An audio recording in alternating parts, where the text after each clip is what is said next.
વસુદેવસુતં દેવં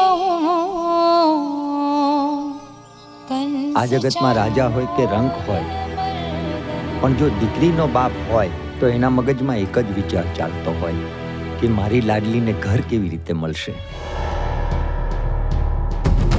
શીતલ, મેં તને કેટલી વાર કીધું છે કે મારા રસ્તામાં આડો ના આવ. એક દિવસ તો તારે મારાથી લગ્ન કરવા જ પડશે ને. નોકરી મળી ગઈ પપ્પા.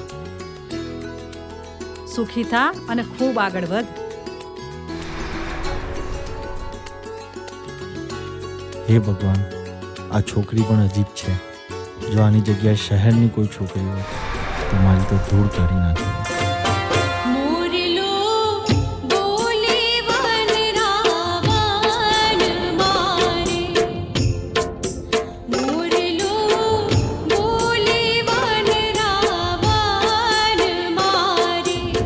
નવો મંત્રી ગામમાં આવ્યો છે, સાલો હજી સુધી મળવા નથી આવ્યો.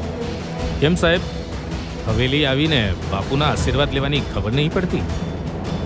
હા, અરે છોડ. આ શું કરે છે તું?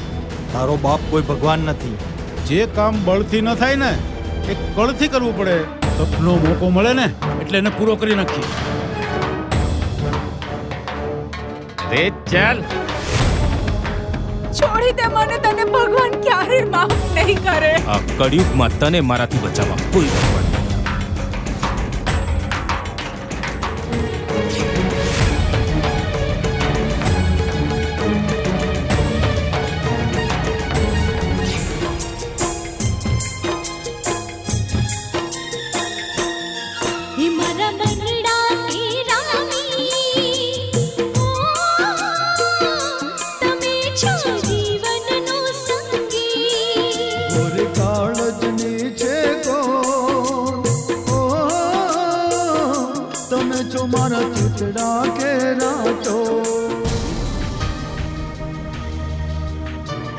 જ્યારે આ ઘરમાં મારી ગેરહાજરી હોય ત્યારે રાકેશ આ ઘરમાં આવીને શું કરતો હતો? અરે હું શીતલને પામવા કશું પણ કરી શકું છું. નીકળ અહીંયાથી બહાર, નીકળ.